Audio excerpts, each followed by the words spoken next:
Hey, pirate fans around the world. This is Davy Jones' heart, the real dead man's chest. The chest wasn't treasure. It was leverage over the sea's deadliest captain. In Pirates of the Caribbean, a locked chest holds a beating heart.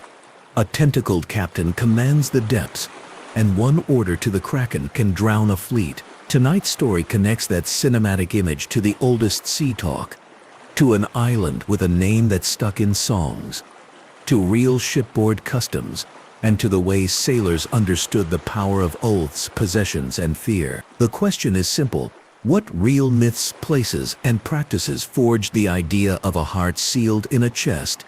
And what did sailors actually mean by a dead man's chest? This episode follows the trail from 18th century slang to Caribbean lore, from the Flying Dutchman to the business of the sea, and then tests the film's version against reality. The bargaining duel between Lord Beckett and Davy Jones anchors the comparison, because that duel is really about control. Before you get comfortable, take a moment to like the video and subscribe.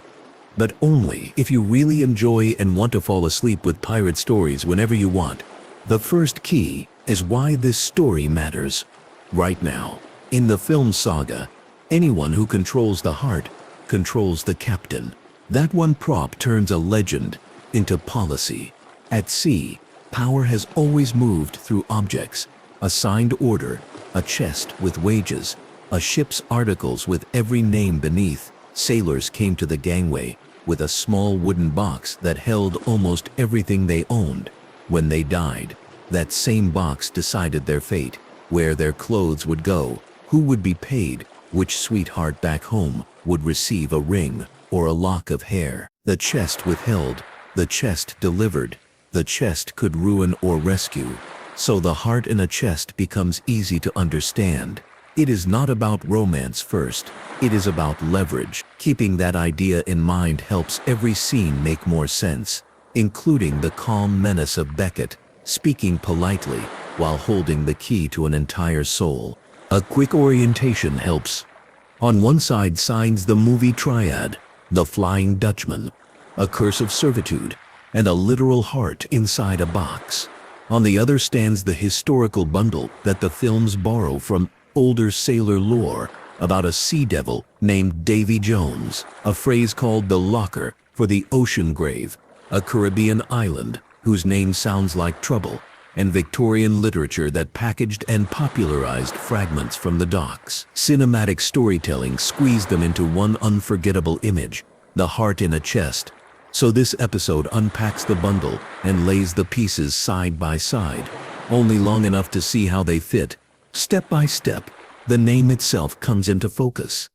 Davy Jones first traveled as a joke and a warning in ship talk. In the 18th century, before the age of steam, crews used that name the way travelers use a shrug, a way to refer to forces they couldn't see but felt every hour: sudden squalls, shifting sandbars, a rope that snapped at the worst moment. The locker was a sailor's shorthand for the sea's bottom, where drowned men went. Over time, the name drew a face. Stories turned the locker into a place with an owner. That transformation is human nature. Fear becomes a person so it can be bargained with. In this role, the films were careful. The version of Davy Jones who ferries souls echoes the old fear exactly, only with a pipe organ, barnacles, and an office. Another link in the chain is an island in the Virgin Islands named Dead Chest.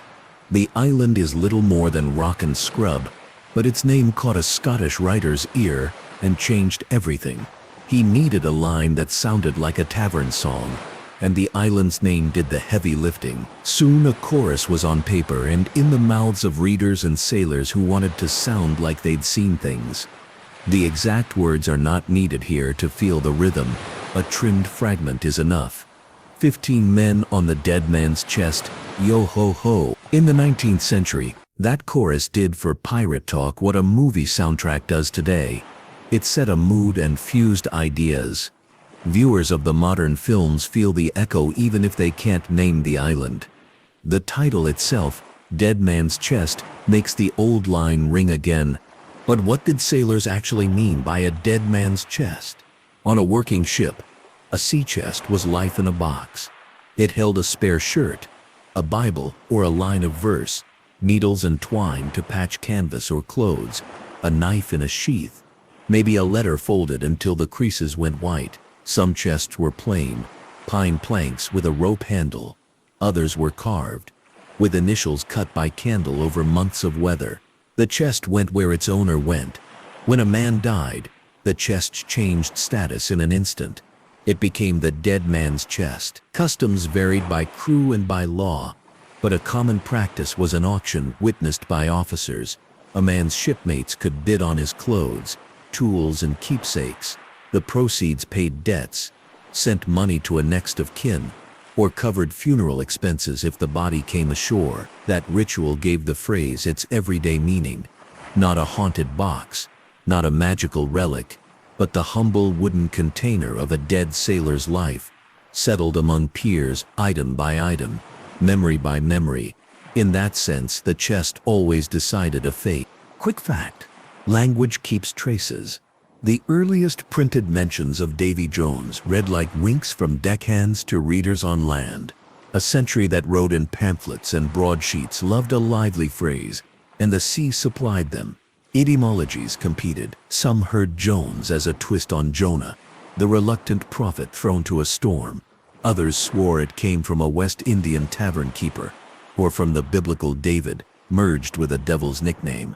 Certainty is rare here. All that can be said with comfort is that by the late 1700s, the name worked on sailors' tongues as a shorthand for bad luck made personal.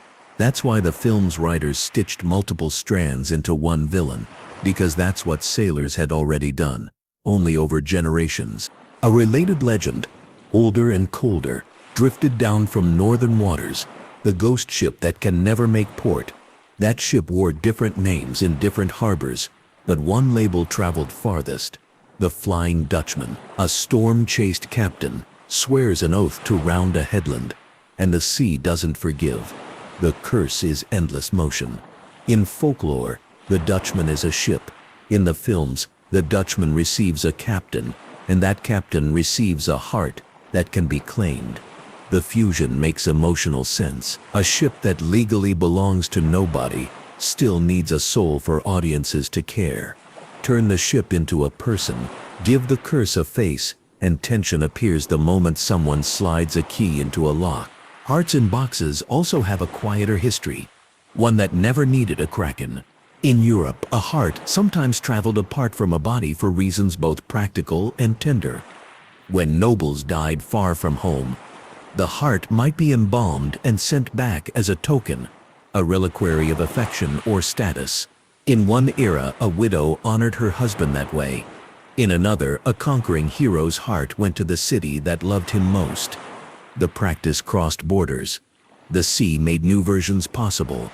On long voyages, bodies didn't keep hearts in small containers traveled more easily. The habit meant something unavoidable. A heart could be carried, guarded, delivered. It was an object with special meaning. The films echoed that fact and made it literal. Possession of the heart meant possession of the man. The ritual reached the Caribbean through people, not ghosts. Sailors, missionaries, governors' families, and the idea soaked into port talk like rum into wood. The Caribbean also held older ways of speaking about spirits and containers. Here, care is vital. Folk beliefs are not props. They are living systems with language, ethics, and elders. Among West African traditions that traveled across the Atlantic, there are practices involving charms, bottles, bundles, and the idea that power or protection can be housed. European visitors often misunderstood or exoticized those practices. But what matters for this story is a softer point. Sailors moved through ports where different traditions spoke about spirits and objects. And then sailors did what sailors always do. They told stories on deck in their own word. Over time, threads from African, European, and island beliefs shared a marketplace with tavern gossip and sea jokes. The result was a stew of images, bottles with something inside, knots that held a wind, treasures that carried luck, and names like Davy Jones that could be spoken with a grin or a shiver. The films do not name those lineages outright, but one character, Tia Dalma, embodies the syncretic reality. a figure who knows how containers bind, who speaks of debts, blood, and choice. She is fiction, but she hints at real contact between worlds. Wreck archaeology grounds all this with splinters and iron. When divers open a centuries-old hull, they sometimes find a sea chest pressed by time into the shape of the plank it rested on. Hinges rust to lace. Locks fall apart if touched, but inside, life waits. A comb missing teeth. A clay pipe, coarse thread wound around a tag. A playing card, a coin in a pouch, stiff as bark. Letters hide in the false bottom. The ink bleeds, but something legible remains. These are not dramatic finds, and that is their power. They show what a chest really was. Memory and means, made into a single object. In that light, the silver-trimmed chest in the films reads as a fantasy version of an ordinary truth. On real decks, a captain's safe might hold wages, and a manifest in a berth. A seaman's chest held the rest. The difference between those two compartments, wages and keepsakes, maps cleanly onto the film's idea. One chest holds a heart because the other chest already holds a life. To feel the texture of old voices without inventing words, a narrator can point out the rhythms of actual records. Court minutes from an admiralty case read like the sea in plain speech. Name, port, tonnage, then trouble. A list of effects itemizes a man's possessions as if listing the parts of a small country.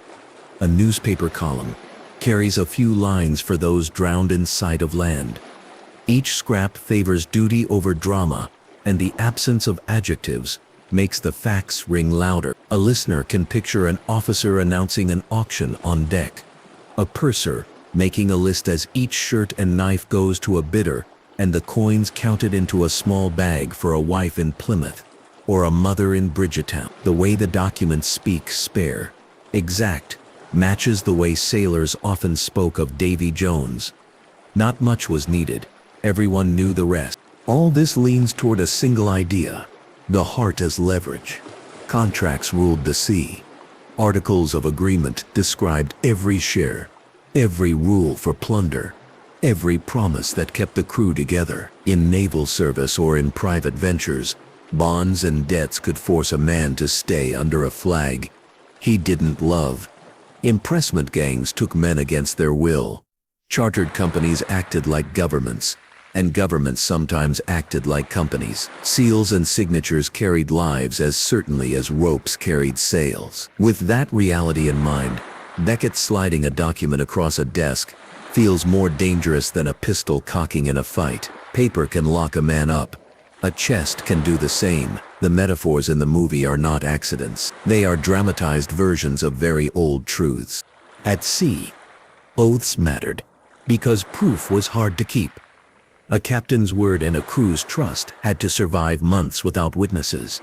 So men invented rituals to scare each other straight, swearing over a Bible, over articles, or over a token that meant something dearly bought. Sometimes men bled into a cup. Sometimes they cut a coin and kept halves. The deeper the sea, the more a story about binding choices became attractive. In that way, the film's scenes of bargains written in a language the waves accept fit the psychology. The point is not whether a tentacled captain truly counts the years of service with a touch of his claw. The point is that a sailor listening on a night watch would nod and say, "I choices bind." In the background, a phrase like Davy Jones's locker does the same job with fewer syllables. It puts the fear of breaking taboos into a picture anyone can hold. The locker itself meant more than just drowning. A ship is a machine for discipline. Men sleep shoulder to shoulder, work in every season, and trust each other with ropes and iron that can kill. Officers needed a way to speak about consequences without constant violence. The sea supplied it. The locker became a warning. Storms and leaks gave the warning teeth. The films reflected that role when the Dutchman is shown as a destination as much as a ship, a floating locker that presses all who break their word. The press gang on the Dutchman is a supernatural version of very human practices. Crews conscripted by force, debts that bound, terms of service extended beyond what a recruit imagined. The imagery converts a legal reality into a living fear.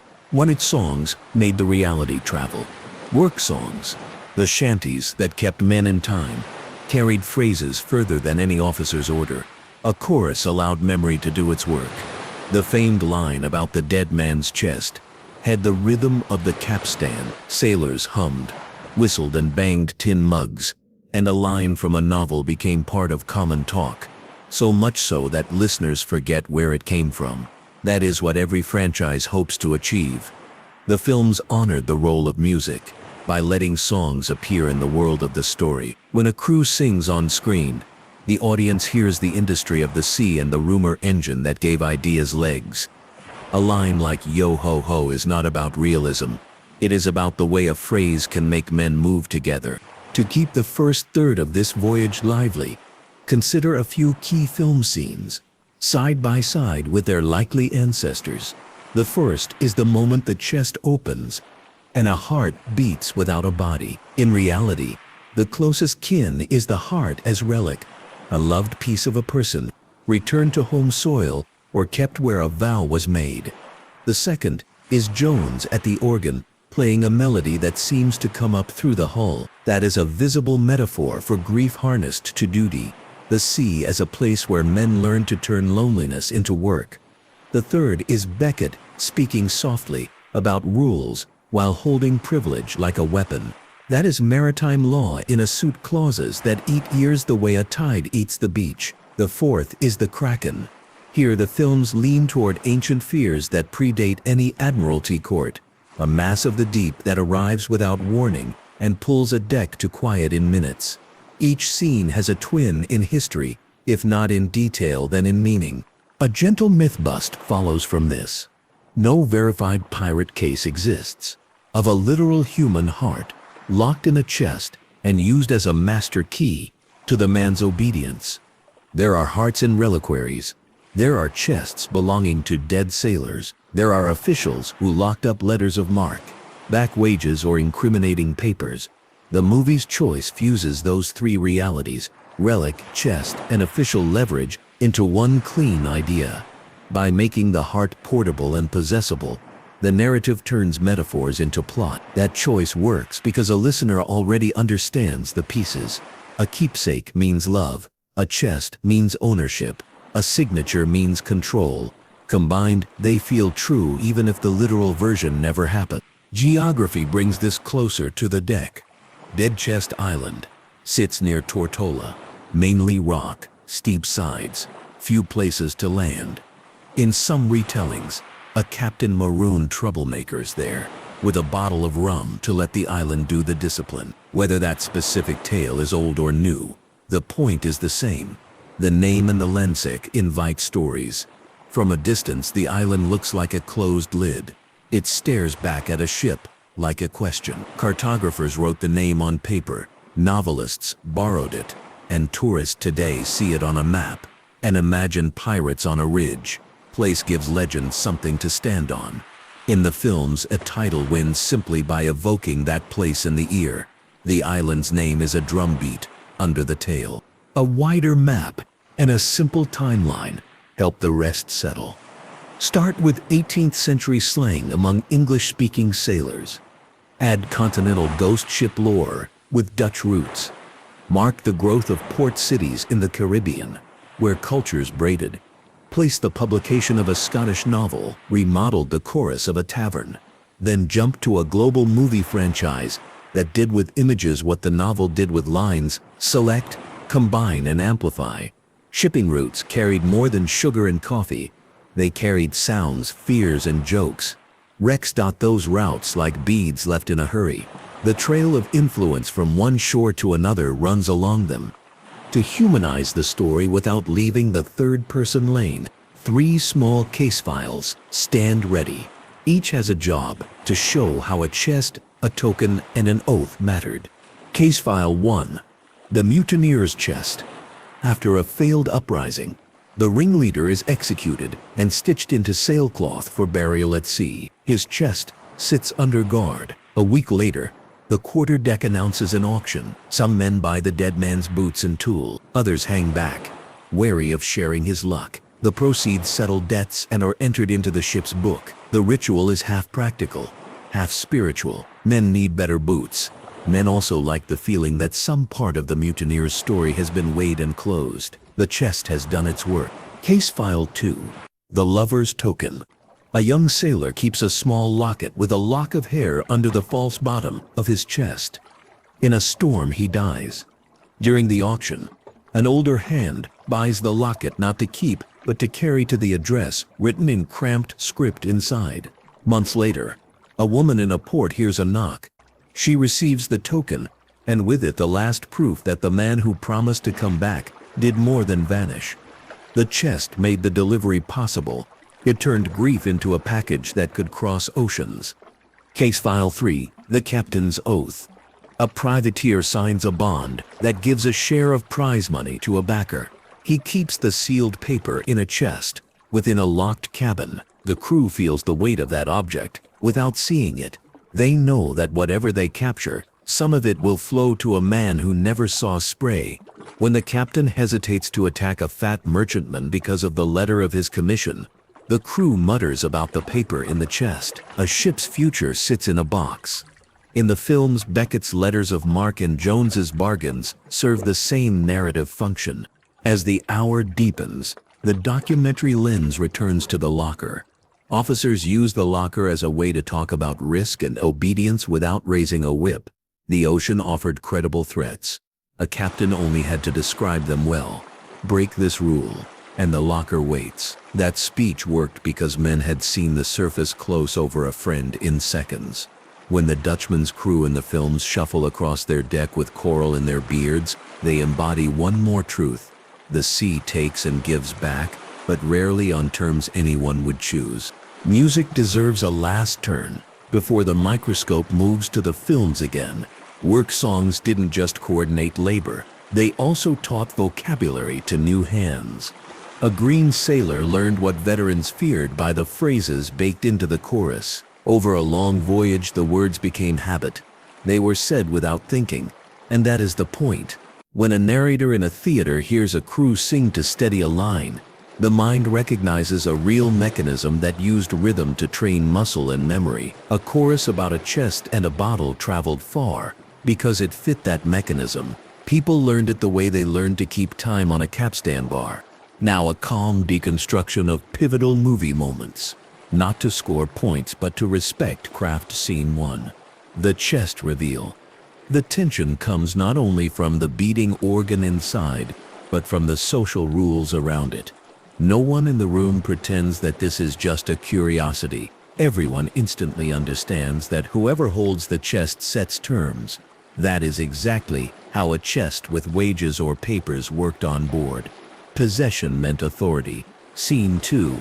Davy Jones plays an organ made of the ship's bones. The image turns a common sailor truth into spectacle. Men at sea sat with their thoughts for hours, and routines became a substitute for comfort. The organ is the work of a man who cannot stop working even when the work is music. Scene 3. Beckett's bargain. Two kinds of power meet across a table. One man has muscle that can sink a ship. The other has system power, laws, money, government, able to command fleets without lifting a cutlass. The small key and the small chest placed between them are symbols a sailor from 1710 would recognize. Scene 4. The Kraken. In legend, sea monsters embody the unknown that a map could not calm. The films use the Kraken to make viewers feel what a swell at night feels like in the stomach. A slow, heavy force that lifts everything and then drops it without apology. Scene 5. The final transfer of power. When the heart changes hands, loyalty moves as if pulled on a rope. That is a simplification. In real life, men balk and bargain, but many listeners would have recognized the concept. After all, conscripts followed paper, not charisma. At this point, the mythbust deserves a quiet, clear conclusion, so the rest of the video can build on certainty. No record shows pirates or privateers keeping a literal beating human heart in a box as a control device. What history does show, heart burials, chests full of effects, and official containers with documents that bound men to terms they could not easily escape. The power in the movie prop is metaphorical, and that is enough to make it feel true. Legends live when they tell a truth about people, even if they don't show a literal event. The truth here is that Control at Sea often had a container, a lock, and a man with a key. Returning to geography, the island called Dead Chest deserves a gentle field guide. It is uninhabited, ringed by cliffs, and close enough to Tortola to be a day trip by modern boat. On older charts, the name sits like a warning label. Some later travel writers claim a tale of a captain marooning men there with a single bottle of rum. Whether that story is patchwork or preserved memory, the island's label did the work it needed to do. It made listeners picture a lid and a grave in one shape. The films borrowed the island's name as a spell. The name does not prove a practice. It gifts the story a coastline, a broader timeline. Steadying all these threads may help late-night viewers keep track without effort. In the early 18th century, Davy Jones swims onto the page as a figure in sailor slang. The locker means the deep. Throughout the century and the next, ghost ship tales multiply, with a Dutch vessel becoming a favorite target for nerves and imagination. In the 1800s, a novelist stitches together images from maps and taverns, and a chorus becomes common property. In the 20th and 21st centuries, film studios turn the stitched cloth into a sail. The timeline is long enough that no single person made the myth. It grew like coral from many small creatures building together in the same water. To keep minds awake, 3 brief case studies step in from different angles: history, culture, and psychology, and each points back to the central idea without repeating it. First, a short look at auction customs when a sailor died. That ritual was not just about money, it gave the crew a way to act out an ending. Ships are full of half-finished stories. A chest closed helped men move on. Second, a glance at keepsakes that traveled farther than their owners, which is why locks of hair and small rings mattered. Objects in a chest replaced tombstones the sea could not provide. Third, a cool look at how oaths and papers became the floor beneath the profession. Without a contract, a voyage had no shape. With a contract, a man could be caught in a shape he wished he hadn't chosen. A letter in a chest could feed a family or chain a life. An interactive segment belongs here without breaking the calm. Common questions rise whenever this legend surfaces, and each can be answered plainly. Did sailors believe in the Kraken? Some did, especially before deep-sea science offered different stories for floating masses and strange currents. Did Davy Jones refer to a specific man? Not at first. It was a role, a nickname for bad luck made human. Were there real examples of hearts separated from bodies? Yes, particularly among elites whose families valued a return of some part when a full burial at home was impossible. Is the heart in chest idea unique to these films? No, literature had long played with body parts as relics, but the films made it crisp and placed it at the center of a bargain. Theories from viewers tend to cluster around secret societies and occult containers. The best way to hold those ideas is to notice how cultures everywhere talk about binding promises to objects. The Caribbean, with its mix of traditions, offered good soil for those thoughts to bloom. A wider psychological frame gives the story its final shape. Hearts mean loyalty and love. Chests mean secrecy and ownership. The sea judges by rules that do not bend. Early modern sailors personified that judgment, because a person can be begged, bargained with, or blamed. A storm is just a storm. A man with a name opens possibilities, even if he is a devil in a joke. That is what makes Davy Jones a perfect partner for drama. He is fear with a handshake. He is the locker made polite. The franchise distilled centuries of worry into one image, and then hung the plot upon it. A box that talks, not with words. No box speaks, but with terms. The chest says, this is who owns whom. All of this culminates in a gentle restatement, so that the end of the video lands with a clear answer to the title. The real dead man's chest was a sailor's wooden box, ordinary and vital, turned over to shipmates when its owner died, and emptied with care. The words also live on an island's map label that later lent music a rhythm and fiction a mood. Hearts did travel as separate relics, especially among people of status, and ports around the Caribbean carried spiritual traditions in which containers could hold something more than tools, contracts, and debts. In their own way, locked men up as tightly as any iron clasp. The films fused those pieces into a single, iconic device: a human heart in a chest, a lock, a key, and a promise that whoever holds the box holds the man. With the map rolled up and the chest shut, an ending stares out across smooth water. Owning a heart is just another way to own a man at sea. That is the moral the films choose and the lesson the records allow. For those who like to keep the voyage going, the next port could be the Kraken's blueprint, or the record of a privateer who played with rules until rules played with him. For now, the lid closes with a soft click. The image of a chest lingers because it is both simple and true. Control in a world without fences must be made small enough to carry. Quick reset for the long watch ahead. Earlier, the first 10 minutes traced the chain from movie to map, from slang to chest, from oath to organ. A new segment promises fresh light, where laws and legends shake hands and how the Flying Dutchman keeps its grip on modern minds. From here, the narration widens without rushing. Maritime law created a universe where a line of ink could change a life. Letters of marque transformed criminals into assets and merchants into enemies with a signature. In such a universe, the possibility of a heart in a chest feels like a natural symbol. The heart is the thing that cannot be faked. The chest is the place that makes it private. The lock is society looking on and saying this deal counts. Even on ships that flew the black flag, rules were everywhere. Pirate articles described pay, duties, and fines. A man who stole from the common stock might lose an ear, or more likely a share. The democracy of the deck lived under the shadow of swift judgment. That combination, freedom and rule, made pirates feel larger than life. But it also made them human. They needed a way to hold each other, and the chest once again served. Consider the small rituals on board that turned wood and rope into civilization.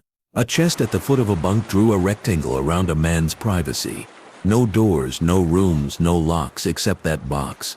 On watch, a sailor knew that his world reduced to a circle of lamplight and a touch on the wheel. Off watch, his world reduced to the smell of tar, the warmth of bodies, and the feel of the lid's edge under a palm. That tactile detail explains why chests haunt language. They carried what couldn't be worn. They carried a person's past and hopes for the future. When crews spoke of a dead man's chest, they spoke of loss and inventory, not horror. But grief and bookkeeping naturally share a table at sea. Men live and die on schedules set by wind. The locker hovered beneath those schedules. In a storm, waves slap the hull from angles that make time feel lateways. In fog, bell strikes and a lookout's voice create a world bounded by sound. A good captain thinks in probabilities and keeps discipline. Because the sea already punishes, the locker is a metaphor for that automatic punishment. Nobody needs to do anything for it to swallow. Calling the abyss a locker domesticates the threat a little. A locker is a cupboard, something seen and organized. Sailors brought the endless into the scale of a ship, and the name stayed because it helped. The Flying Dutchman legend gave the abyss a face even before cinema. The oath-breaking captain in those stories is a study in consequences. He speaks big, and the sky answers bigger. Ghostly sightings of a ship that vanishes at the edge of vision fed the story for centuries. Some reports probably came from temperature layers bending light. Some likely came from nerves and boredom. But the point is not optical physics. It is that men believed enough to gossip. The films took the gossip and did what stories do at their best. Respect the feeling while changing the furniture. Instead of a nameless cursed captain, the audience receives a specific one.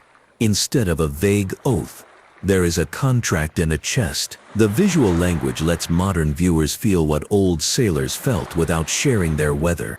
Hearts as objects traveled into maritime life through religion as much as romance. A heart reliquary might rest in a chapel where men prayed before a voyage. A captain's wife might keep a relic in a drawer as proof of her husband's promises. Because the sea makes every delivery hard, any safe delivery feels holy. Boxes became shrines because boundaries became safety. The chest in the film is dark and ornate. It looks like a portable altar as much as a coffer. That design choice guides the eye without words. This is not just a container, it is a statement about control and care. Cultural exchanges in the Caribbean layered meanings with each tide. Ports served as schools. A sailor learned new games, songs, spices, and ideas in a single afternoon on shore leave. A small bottle with a bead and a scrap of paper inside might be bought as a charm. A bundle tied with red thread might be carried under a shirt. These objects sometimes traveled back to Europe, where their meaning loosened and folklore writers reinterpreted them through different lenses. In this two-way traffic, the idea of spirit in container or luck in a packet got a European gloss and a sailor's twist. Later artists pulled from that blended shelf. When a film sets a witchy figure in a mangrove swamp with a shelf of jars, it is reflecting a century of layered images. The care a modern narrator must take is not to mistake image for original practice. Respect lies in admitting layers. On wrecks, historians read carpenter's marks carved inside lids. The marks look like small runes, but are really practical. A maker's signature, a tally of wood, a way to match a lid to a base when multiple pieces lay on a bench at once. Those marks prove that chests were built quickly and locally, not always in a grand shop. A sailor might commission one between voyages from a craftsman who also built stools. The chest was never rare. Its meaning made it special. In a similar way, many of the film's props are ordinary things: keys, ropes, nails, made grand by lighting and context. The chest stands out because it sits at the intersection of prop and metaphor. Primary documents build trust, even if listeners never see them. Admiralty courts recorded who owned what, who promised what, and who broke what. A list of seized goods after a pirate capture reads like a market stall. It is not glamorous, and that is why it convinces. A folio notes one chest, containing 2 shirts, a pair of breeches, 1 jackknife, a prayer book, and sundry smalls. The line puts a person in a room. The film's creators understood that the specific sells the story. When a tentacle presses a key into a lock, the audience remembers the feeling of turning a key at home. Economics pulled hard on sailors' lives. Shares of loot, if the flag was black, were calculated with a math that men argued over for hours. A captain took more, a carpenter and surgeon got bonuses, and a man who lost a limb received compensation. The system felt fair to some and rigged to others. Lawsuits after captures show those feelings in ink. In this context, a chest represents both security and dispute. It keeps what is a man's. It can also hide what the crew suspects is more than his due. No wonder legends grew around containers and keys. Taking a breath, a quick head-up helps viewers track the thread. Film images, historical practices, and folklore do not compete. They braid. The heart in a chest is a braid point where 3 chords meet: reliquary, sea chest, and contract. Every time the film shows that box, the braid tightens. The locker's educational role on a ship reveals something else about the film's gentle philosophy. Consequences often arrive without malice. Jones's role in the saga is tragic because he carries out rules he also hates. That paradox reflects the sea. A gale does not hate, it simply is. Yet men caught in it feel judged. The films personify that judgment in a character who enforces fate, and for that reason plays a pipe organ like a prayer. An external narrator can point to the wisdom in that choice. It honors the old habit of speaking to the weather and to the deep. The famed chorus about the dead man's chest was designed for mouths to remember. Its rhythm is the beat of men at a capstan or an oar.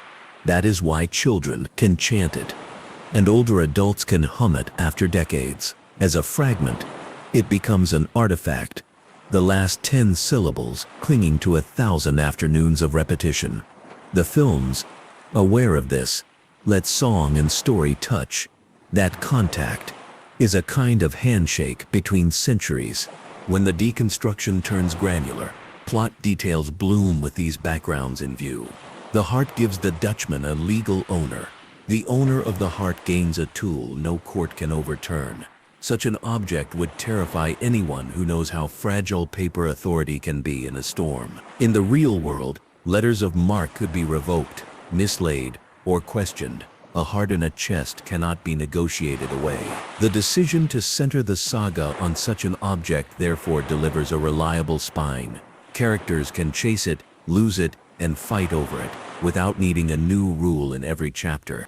To test the legend's fitness for reality one last way, imagine an 18th century deckhand transported to a modern theater. He watches as a nobleman wields a small key against a sea demon. Would he laugh or nod? He would likely nod at the key, the lock, the chest, and the way men's faces go tight when someone else owns those things. He would be puzzled by the living tentacles, but would understand their job, make the invisible visible. The story's heart is intelligible across time, because the image families are old, oaths and ownership, bodies and boxes, fear and function. Circling back to Dead Chest Island, a patient glance notes how place names hold power. Long after the original reason for a name fades, the word continues to shape thought. Listeners picture a dead man when they hear the phrase, regardless of whether the phrase ever meant that on a clerk's desk. In that sense, language itself builds the chest. A name boxes a picture for the mind to carry away. The movie title took a pre-boxed picture and painted it brighter. The segment that invites viewer theories can do so without breaking the documentary mood by phrasing curiosities as observations. Some wonder whether sailors truly believed in binding magic. Others ask if stories about bottles with storms trapped inside were ever more than tall tales. Both points return to the same principle. The sea breeds a desire to feel in control. Objects with stories attached, bottles, knots, chests, offer that feeling. Whether the control is real is almost beside the point. Belief smooths fear. Legends give fear a handle. Psychologically, the chest and heart image persists because it models human relationships cleanly. Someone hands over a heart, someone else holds it, and suddenly loyalty, debt, and love occupy the same small space. The image teaches without a lecture. Children watching understand possession and return. Adults watching understand collateral and leverage. Elders watching understand regret and permanence. That is the range a good legend seeks. The story now settles into its closing glide, repeating the thesis in a way that invites reflection rather than applause. The real dead man's chest combined plain wood, an island's name, a song's rhythm, and a world of contracts into something larger than those parts. The film took that combined thing and carved it into a simple shape. Whether a sailor, a historian, or a night owl who enjoys oceans from a couch, a viewer can feel why it works. Power is easier to follow when it can be picked up and put down. Stakes are clearer when they fit under a keyhole. The chest closes, waves polish the hull, lantern light pools, then thins. The truth that remains is quiet. Owning a heart is just another way to own a man at sea. The next voyage could explore the roots of the Kraken or the biography of a privateer who rewrote rules with a smile. But that is for another night. For now, one legend has been dismantled gently and set back together with its real pieces showing through. The lid may be shut for a moment, but the tide keeps speaking. Step by step, the tale resumes where the map left off, tracing how a handful of words, heart, chest, locker, earned their place in sailor speech and then sailed into cinema, with barely a change of clothes. Heads up on this, patience pays off here, because each small custom backstage, how a chest was built, how a promise was witnessed, how a song was learned, quietly explains the biggest scenes on screen. Picture a carpenter's bench near a harbor. A length of pine planed smooth, the smell of linseed oil and salt, A box takes shape under quick hands. Nothing fancy. 4 sides. A lid that overlaps so water runs off. An iron hasp that fits the same padlock a sailor already owns. The carpenter scores a tiny mark under the lid's lip. 2 triangles inside a circle, so he can match it after oil dries. That mark will never be seen by anyone who doesn't own the chest. And yet, when that chest sits at the foot of a bunk a month later, the hidden mark is part of a chain of trust. Evidence that someone made this for someone, on purpose, with tools and time. A chest is an object, yes, but also a signature. In the films, a chest is staged like a character. The instinct is right. Objects with signatures command attention. Sailors learned by touching. A new hand learned the weight of a rope, the grain of a deck, the bite of a belaying pin, and the click of a lock that meant privacy for an hour's sleep. Privacy at sea was always measured, never granted. The chest measured it. One man's rectangle of control, big enough to store a shirt, a book, a letter tied with a ribbon, and a coin with a hole worn by thumb and time. That small sovereignty matters, because the rest of life on board was shared. Hammocks, food, fear. When a man died and the chest became the dead man's chest, everyone understood what was at stake. The auction that followed was not a spectacle. It was housekeeping with a heartbeat behind it. Coins clinked, jokes softened the edges, and the purser kept a list. The list moved money the way a current moves a boat. Quick fact: lists survive longer than voices. That is why a few lines in an old book still hold the heat of days long gone. 1 chest, 1 small mirror, 1 pipe of clay, 1 pair shoes, 2 shirts, a Bible well worn. It does not take much to imagine the owner. From a handful of nouns, the mind builds a man. Someone who looked at himself rarely, smoked sometimes, walked hard, prayed often. If he sang, perhaps he knew only 2 choruses by heart. If he told jokes, perhaps he saved the best one for the fellow on the next hammock. The chest, emptied in order, gave the crew a ritual, and rituals tame strong weather inside a heart. The phrase Davy Jones drifted for decades before it settled into a face. Early mentions sound playful, almost dismissive, like calling a fog bank Old Graybeard, to make it less grim. Over years, jokes hardened into a motif, then a figure that is common at sea and on land. People build a someone for the job of carrying fear. Fear, in a human shape, can be bargained with. A locker with an owner invites rules. If there is a keeper of the deep, maybe he minds favors, maybe he can be offended, maybe he listens. As the films understood, the moment fear becomes a character, drama begins. A chest, a key, a bargain. The furniture of theater works because a century of sailors already set the stage. Along another current, the Flying Dutchman slid into stories like a ship into a harbor. At dusk, seen, not seen, seen again, always with just enough detail to feel true. The captain in those tales swears loudly and fate hears him. The price is motion without end. The logic holds for anyone who listens to their own guilty thoughts in a quiet hour. Some promises chain the promiser more than they bind the listener. The film's choice to put Davy Jones on the Dutchman acknowledges a truth ships teach. Men and vessels trade identities. A crew wears the name of its ship. A ship wears the temperament of its captain. In time, they become the same story. Hearts in boxes require a delicate tone, and the documentary voice keeps that care. Across Europe, when grief and geography did not cooperate, a heart might be placed in a small container and entrusted to a companion to carry home. Body and heart parted to solve a problem. A city far away wanted a piece of the person who mattered to it. That habit became a symbol larger than logistics. To have the heart was to have something essential. No wonder the image proves cinematic. A viewer, even a child, understands the specialness of that organ without a lecture. The films take a real custom. The heart as relic, and push it to the edge where myth lives, then hold it there until the plot glows. In Caribbean ports, ideas about power and objects traveled with drums, with prayer, with family practice. Bottles on a shelf might be medicine, protection, covenant. Bundles tied with thread might carry a family's hopes.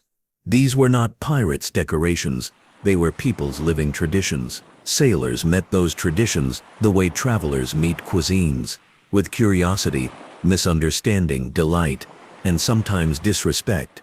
Over time, what they grasped folded into their own ways of talking.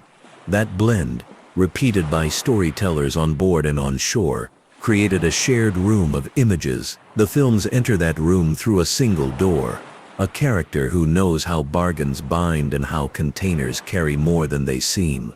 She looks at a chest and hears more than wood. Wrecks give a steady heartbeat to this narrative. When divers lift a lid, fused by silt and salt, the first breath they take, after seeing what lies inside, is often a pause. A plain cup, a small wooden cross, a slate with numbers scratched by an uncertain hand. These pieces of a life refuse romance, and that refusal makes them beautiful. They are what a man protected from hands other than his own.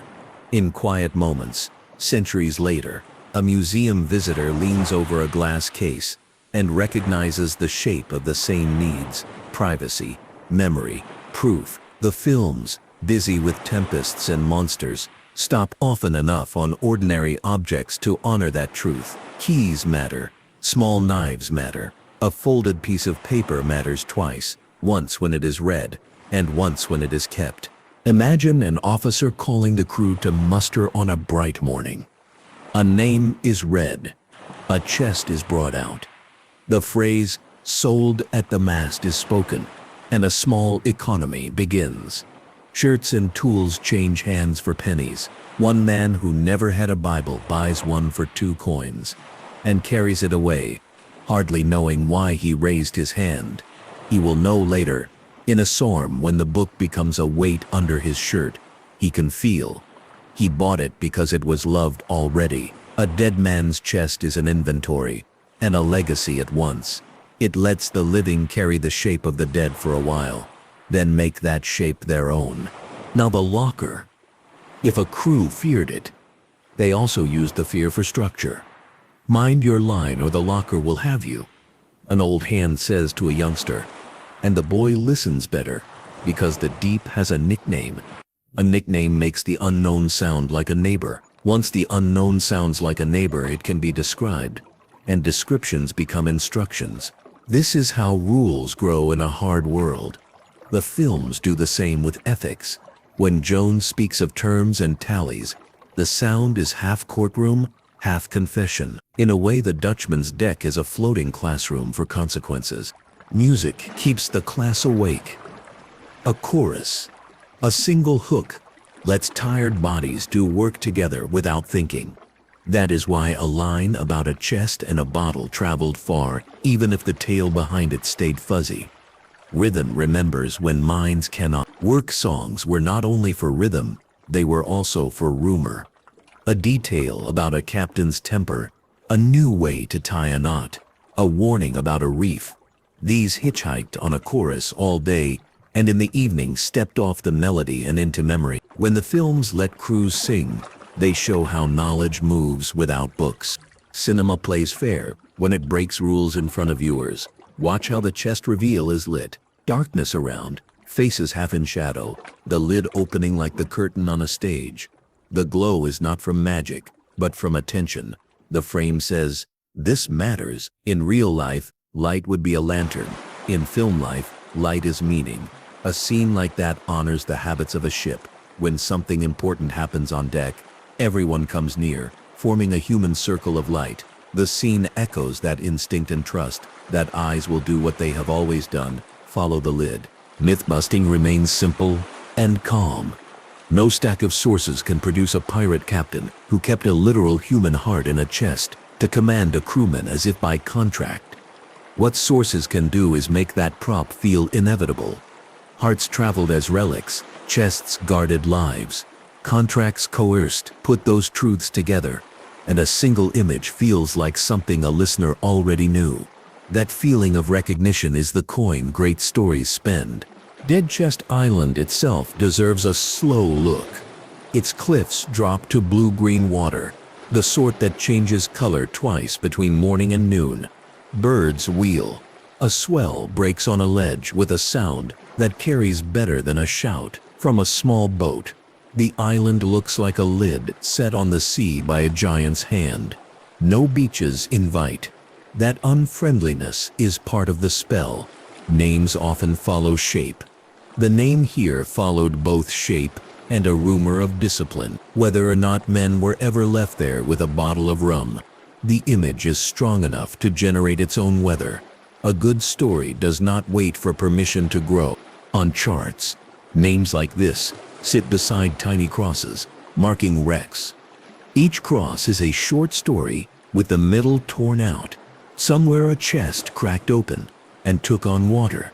Somewhere a man tried to lift two things, his bag and his friend, and had to choose. Somewhere a crew counted survivors and then counted again.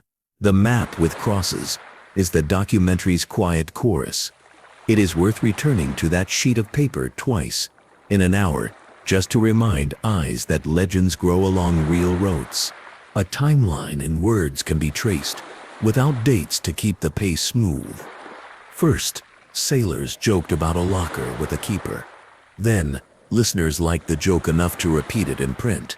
Next, a ghost ship's outline met a captain with a temper, and together they sailed farther than either story would have alone.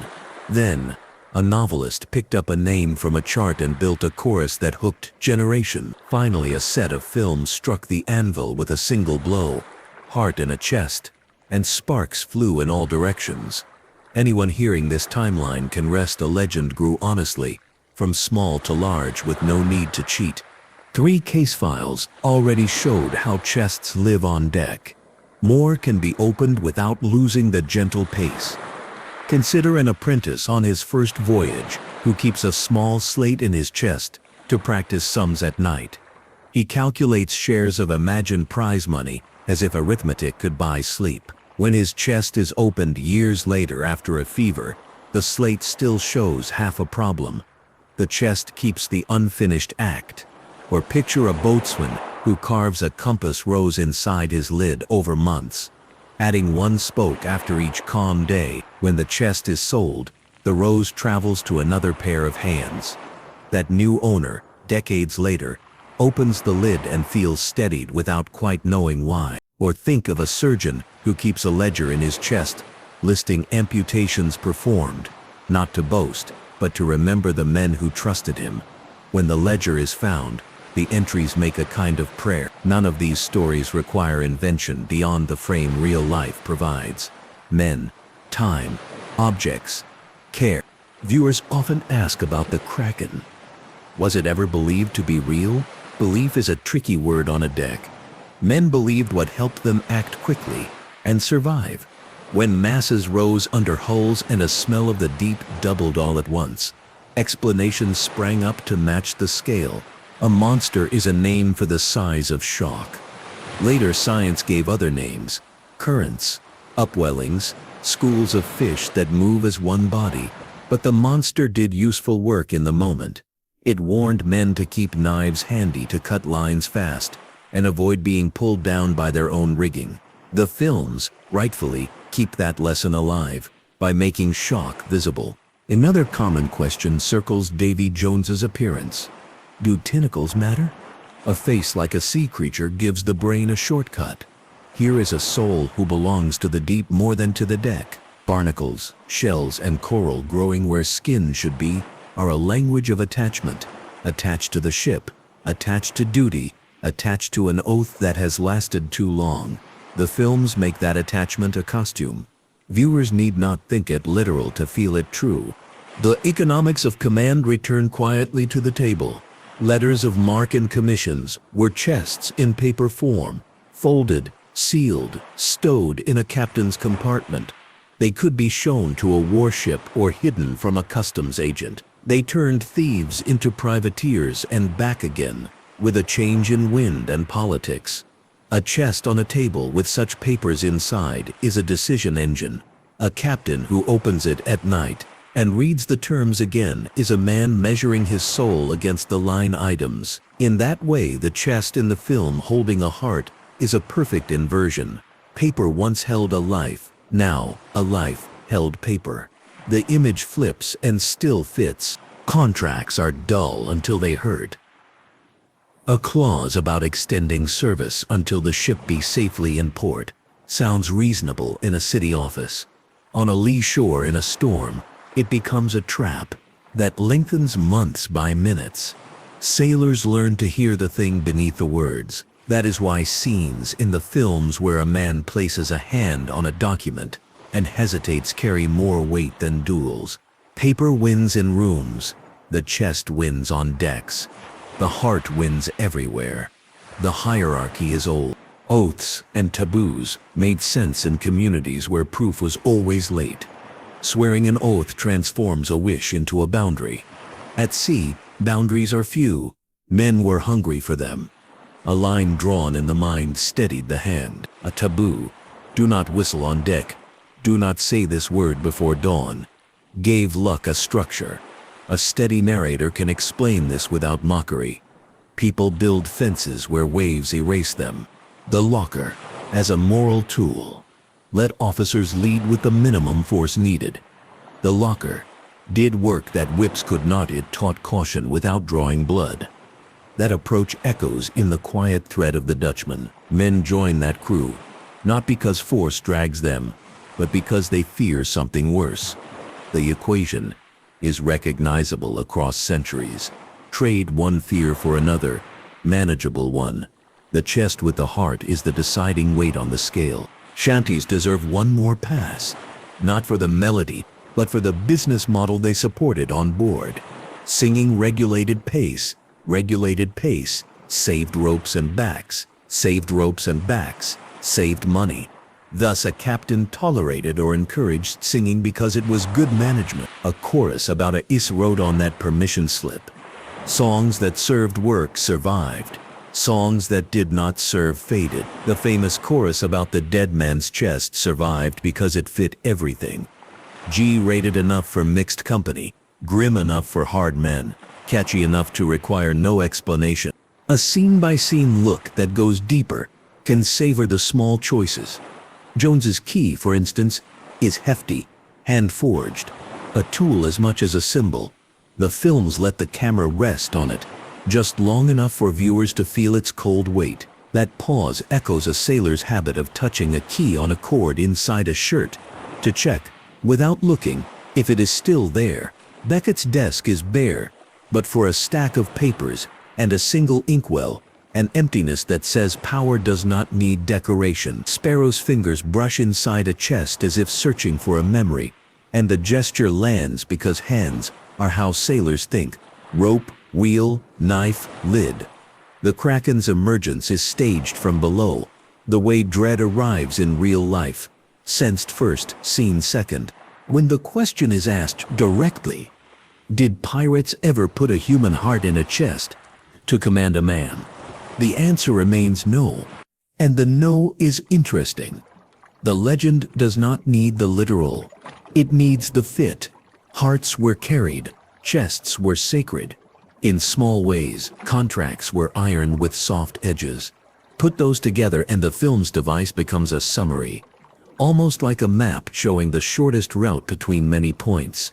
Good film language does that.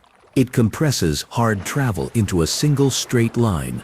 Dead Chest Island returns for a closing look with the sun lower and the water flatter. The cliffs glow. A boat idles at a distance respectful enough to obey currents. From this angle, the island is more lid than land. Names earned by shape have a gravity of their own. The mind accepts them faster. If a story is told here to a few listeners, say a tale of a captain who learned too late what leverage really means, the rock will hold the echo for a heartbeat and let it go. That, in miniature, is how stories live. The map spreads on a table one last time. A finger traces the trade winds. The line a Dutchman might have sailed forever. The calms where a crew would have sung to keep anger down. Crosses on the chart become a row of chests, each with its own inventories and goodbyes. In the margins, a few words form a timeline. Slang, locker, ghost ship, chorus, chest, heart. The order may vary if told by another voice. The pieces remain the same. Viewers' theories add warmth to the last stretch. Some write that the chest is really about love, romance, betrayal. Others argue it is about labor, wages, hours, exploitation. Both are right, because a heart is a lever in both affairs. Some compare the chest to a horcrux, a term from a different saga. The comparison highlights a key difference. In that other world, a hidden piece of soul makes a villain immortal. Here, a heart in a chest makes a captain vulnerable. The two devices are mirror images. One hides to avoid consequence. The other hides and invites consequence. The films choose vulnerability, and the choice makes the story human.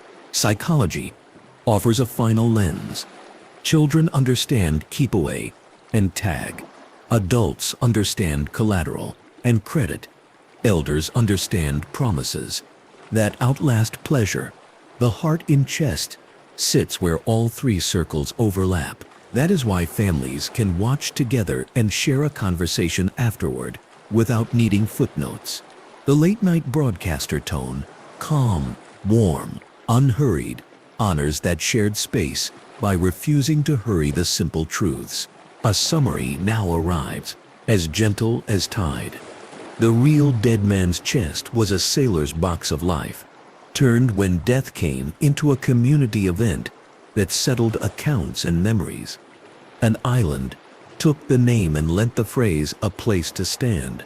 A chorus lent the phrase a rhythm easy to recall. Traditions about hearts traveling apart from bodies added gravity and tenderness. Portside exchanges of belief added a language of containers and spirit. Maritime law supplied the steel hinge. Contracts that control films forged these metals together and presented a single gleaming object that carries them all. A chest that holds a heart so that power can be seen and passed from hand to hand. The ending is simple and true. Owning a heart is just another way to own a man at sea. That sentence is a compass rose for the whole voyage. It points toward the old practices, the island's stubborn profile, the contracts and auctions, the songs and nicknames. And it points also toward the film scenes that set pulses steady. The camera lingers on a lid closing. Lantern light thins. Water hushes at the keel. Somewhere a key is lifted and pocketed. Somewhere else a list is folded and placed in a chest with a locket on top. The picture holds for a breath and then lets go.